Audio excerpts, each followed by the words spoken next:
भारताचे लोहपुरुष सरदार वल्लभभाई पटेल यांच्या 150व्या जयंतीनिमित्त अकोला जिल्हा पोलीस दल तसेच मूर्तिजापूर शहर व ग्रामीण पोलीस प्रशासनाच्या वतीने मिशन उडान या उपक्रमांतर्गत एकता दौड अर्थात रन फॉर युनिटी स्पर्धेचे आयोजन करण्यात आले। देशभक्तीच्या जयघोषात मूर्तिजापूर शहर अक्षरशः दणाणून गेले। कार्यक्रमाच्या प्रारंभी विधानसभा क्षेत्राचे आमदार हरीश पिंपळे, उपविभागीय पोलीस अधिकारी वैशाली मुळे, नायब तहसीलदार गिरिजा लोखंडे, शहर पोलीस निरीक्षक अजित जाधव, ग्रामीण पोलीस निरीक्षक श्रीधर गुट्टे आदी मान्यवरांनी सरदार वल्लभभाई पटेल यांच्या पुतळ्यास पुष्पहार अर्पण करून अभिवादन केले व एकता दौडीस हिरवी झेंडी दाखवली।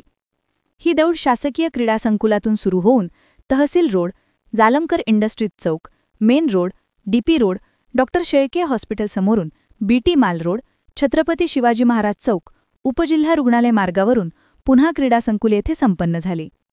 शहरातील शेकडो नागरिक, विद्यार्थी, स्वयंसेवक, शासकीय कर्मचारी व पत्रकारांनी 3 किलोमीटरपर्यंत उत्साहपूर्ण सहभाग नोंदविला।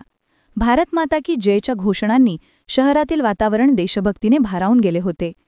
जिल्हा पोलीस अधीक्षक अर्चित चांडक यांच्या जागरूक, सक्षम, सुरक्षित मिशन उडान या संकल्पनेखाली राष्ट्रीय एकता दिनानिमित्त 31 ऑक्टोबर रोजी रन फॉर युनिटीचे आयोजन करण्यात आले।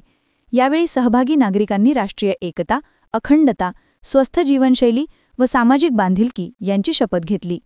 प्रतिनिधी अहेम रजा खान, NTV न्यूज मराठी, मूर्तिजापूर, अकोला।